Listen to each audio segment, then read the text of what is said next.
अस्सलाम वालेकुम। आज़ाद डिजिटल के साथ मैं हूं खावर मुगल और मैं इस वक्त मौजूद हूं लाहौर हाई कोर्ट में, जहां पर आज एक बड़े केस में जमानत हुई है। मैं बात कर रहा हूं सादुर रहमान उर्फ डकी भाई, जो कि एक मारूफ यूट्यूबर हैं। उनकी जमानत जो है वो बिलाखिर आज हो गई है। हमारे साथ बात करने के लिए मौजूद हैं कोर्ट रिपोर्टर नातिक रेहान, जिन्होंने आज की समाअत को कवर किया और रिपोर्ट किया। इनसे जान लेते हैं तमाम तर समाअत का अहवाल। नातिक भाई, मुझे ये बताइएगा कि आज समाअत के दौरान क्या हुआ, क्या दलाइल दिए गए प्रोसिक्यूशन की जानिब से और इनके वकला की जानिब से। अच्छा भाई, पहले तो बड़ा शुक्रिया। और दूसरा ये कि आज समाअत के हवाले से कुछ ज़्यादा लंबी चौड़ी समाअत नहीं हुई, क्योंकि पहले जज साहब ने बोला कि हाँ जी बताएं जी इसने क्या किया। जो उनकी एफआईआर में कुछ सेक्शन लगाए गए थे, जिसमें एक था 13, 14, उसके बाद 25, 26, 294, उनकी सज़ाओं के हवाले से जज साहब ने पूछा कि बताएं जी 13 की क्या सज़ा है। उन्होंने बताया जी इसकी 3 साल सज़ा है। फिर पूछा जी 14 की क्या सज़ा है। फिर बताया गया जी 2 साल सज़ा है। फिर 25 सेक्शन की पूछी गई पीका के, उनका बताया गया जी 3 मंथ की सज़ा है।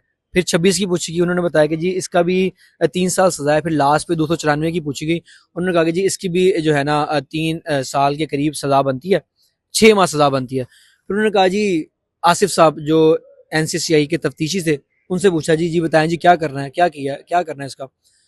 उन्होंने बताया सर 3,26,420 जो अमाउंट है वो इनसे बरामद हुई है, वो नहीं बताया गया ये कहाँ से आई है, किस तरह आई है। जिस पर अदालत ने कहा कि ये जो सेक्शन आपने बताए हैं पीका के हैं, इस पे ये सारे बेलेबल हैं, नॉन बेलेबल नहीं है कोई भी। तो दूसरा ये कि इनकी जो जमानत है मैं रोक नहीं सकता। उन्होंने एक सुप्रीम कोर्ट की जजमेंट के हवाला भी दिया।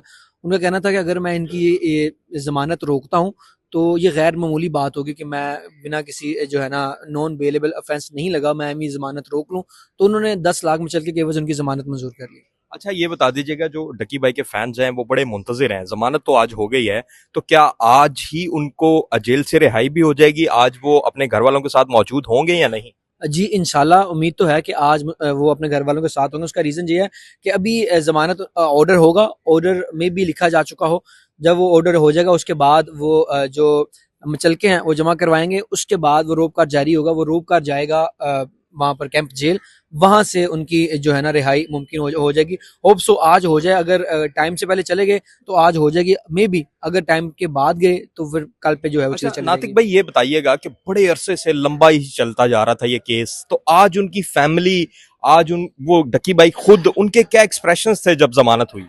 अच्छा भाई, उनकी जो फैमिली है वो आज नहीं आई, क्योंकि मैंने जितने भी उनकी समातें कवर की हैं वहाँ पे ख़ास तौर पर उनके भाई, उनकी मिसेस, उनके मदर मदर ना भी हो तो उनके जो मिसेस और भाई हैं वो वहाँ पर मौजूद होते थे। लेकिन आज ऐसा नहीं हुआ, आज कोई भी नहीं था। और सिर्फ उनके वकील, जो उनकी वकील जो लीगल टीम थी वो वहाँ पर मौजूद थी। और जब वो बाहर निकले हैं तो फौरी तौर पे उन्होंने ज़िया को कॉल की, मे बी, या उनकी मदर को कॉल की, उनको बताया कि जी ज़मानत डकी की मंजूर कर ली गई है। उनका कि जी आप कहाँ पर? उनका हम रास्ते में हैं, ट्रैफिक में फंस गए थे। फिर उसके बाद मेरी उनके जो वकील है उनसे बात हुई। मैंने पूछा कि जी वो आज आए क्यों नहीं। उन्होंने कहा कि जी वो आ रहे थे लेकिन उनकी जमानत वो लेट हो गए, वो ट्रैफिक में फंसे हुए थे, ये रीजन बताया उन्होंने। और डकी के बारे में बताइएगा। अच्छा, डकी के हवाले से ये कि वो आज नहीं यहाँ पर आया, उसका रीजन ये है कि वो जुडिशल है। तो जब जुडिशल होता है, जब आप हाजिरी के लिए जो अदालत है वो आपको बुलाती है वहां पर जिला कचहरी में, तो वो उनको बुलाया जाएगा 29 नवंबर को दोबारा हाजिरी के लिए। हाँ, आज अगर आज जमानत हो जाती है, उनकी जमानत हो गई है, अगर आज रिहाई मुमकिन हो जाती है तो अगली समाअत के ऊपर वो लाजमी आएंगे और जिला कचहरी भी वो वहाँ पेश होंगे। अच्छा, ये बताइएगा कि अब जमानत तो हो गई है, जी तो जी अब इसका ट्रायल मजीद चलेगा क्या? मुमकिन तौर पर दोबारा अभी डकी भाई की गिरफ्तारी हो सकती है इस केस में? जी, जब तक जो ट्रायल चल रहा है उस वक्त तक तो मुझे नहीं लगता है कि दोबारा गिरफ्तारी जो है अमल में लाई जाएगी।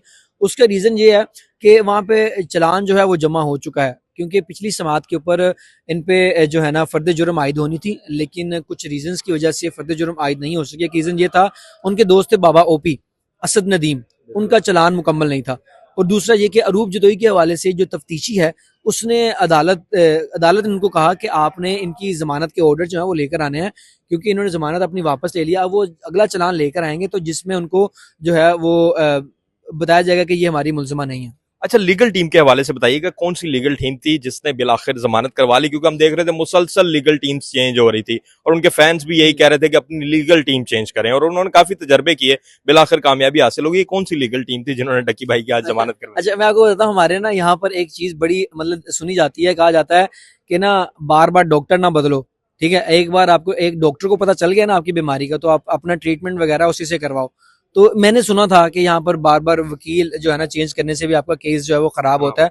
तो यहाँ पर पहले आपको खराब मुझे लगा, मैं अपना अगर पॉइंट ऑफ व्यू, मुझे लगा कि कहीं ना कहीं वकीलों ने खराब किया। पहले जैन जैन कुरैशी साहब थे, वो कुछ रीजंस की वजह से, कुछ फैमिली इश्यूज की वजह से वो नहीं आ सके। उनका रीजन ये था कि यार मैं इस अगस्त के मंथ के अंदर मैं अपनी फैमिली के साथ टाइम गुजारता हूँ, मैं ये केस को नहीं लेके चल सकता। उन्होंने माजरत कर ली। फिर अब्दुर्रहमान रांझा साहब के पास ये केस आया, तो वो कुछ सियासी रसूख रखते थे, तो वो उनको कहा गया जी ये 2 समातों पर वो आए। उसके बाद उन्होंने इसी डर से कि कहीं कोई मसला ना हो जाए हमारे लिए, उन्होंने वकील चेंज कर लिया। फिर आए उस्मान मुश्ताक साहब। उस्मान मुश्ताक साहब वही वकील हैं जिन्होंने डक्की की जमानत करवाई थी हाईवे केस के अंदर, जिसमें वो टांगे ऊपर रख के जो है ना लेटे हुए थे और गाड़ी चला रहे थे। बाद में बताया गया जी वो ऑटोमेटिक गाड़ी थी। उसके बाद उन्होंने माजरत भी की, तो अदालत ने उनको जो है ना बरी कर दिया था। ये तीसरे वकील ये थे। तीसरे वकील तकरीबन कोई 2.5 माह चले हैं। इन्होंने जब जिला कचहरी में वहां से जमानत मुस्तरद हुई है, फिर सेशन कोर्ट में आई है, सेशन कोर्ट में एडिशनल सेशन जज साजिदा अहमद की कोर्ट के अंदर उनकी जमानत मुस्तरद हुई है। उसके बाद चीजें थोड़ी सी खराब होना शुरू हो गई, क्योंकि उसके बाद जब अरूप जतोई से हवाले से ये सवाल किया गया एक हमारे सहाफ़ी की जानिब से कि जी अब सुनने में आ रहा है जी आपने एक और वकील चेंज कर लिया है, तो जो उस्मान मुश्ताक ने इतनी मेहनत की है वो तो आप इनको क्रेडिट देंगे। उन्होंने कहा कि उस्मान मुश्ताक को कौन चेंज कर रहा है, हम उस्मान मुश्ताक को चेंज नहीं कर रहे, उस्मान मुश्ताक ही रहेंगे। फिर उसी के 1 वीक बाद उन्होंने FIR दे दी NCCI के एहलकारों के खिलाफ, जिसमें जो एडवोकेट उस्मान थे उनका नाम भी लगा दिया कि जिन्होंने भी 5 लाख लिया। आखिर में ये बता दीजिएगा, फैंस इंतजार कर रहे हैं हाँ डकी जी। भाई के कि आया वो वापस व्लॉगिंग स्टार्ट करेंगे, मुल्क में रहेंगे नहीं रहेंगे, क्योंकि आप तो तकरीबन डेली उनकी फैमिली से मिलते हैं, बातचीत भी होती है। तो क्या है उनका नजरिया या क्या क्या है उनके प्लान आगे? अच्छा, मैं आपको बता दूं, पाकिस्तान में रहने के हवाले से अगर बात करें तो जो डकी भाई हैं उनके भाई से मेरी बात हुई थी। इवन कि वो सोशल मीडिया पे भी उनके एक क्लिप पड़ा हुआ है, इसमें उन्होंने कहा कि जी डकी भाई कहीं नहीं जाएंगे, वो इस मुल्क के इस मुल्क में रहने वाले हैं, इस मुल्क से प्यार करते हैं हम, हमने कहाँ जाना है इस मुल्क को छोड़ के, इस मुल्क ने हमें बड़ा कुछ दिया। पहली चीज़ ये। और दूसरी चीज़ ये फैन के हवाले से, तो आज जो उनके वकील हैं अमृत शेख साहिबा, अमृत शेख अहमद, उनसे इस हवाले से बात हुई। उन्होंने कहा कि वो जल्द अज जल्द जो है वो डकी भाई आपको सोशल मीडिया पे दोबारा नजर आएंगे व्लॉगिंग करते हुए। बहुत शुक्रिया जी। नातिक रेहान हमारे साथ कोर्ट रिपोर्टर मौजूद थे, इन्होंने तमाम तर अहवाल जो है वो बताया, किस तरह से आज जो है वो तमाम तर दलाइल दिए गए और उसके बाद जो है वो बिल आखिर सादुर रहमान उर्फ डकी भाई मारूफ यूट्यूबर की जमानत जो है वो मंजूर हो गई है और मुमकिन तौर पर आज ही वो जेल से रिहा भी हो जाएंगे और उसके बाद बहुत जल्द जो है वो दोबारा से व्लॉगिंग करते दिखाई देंगे।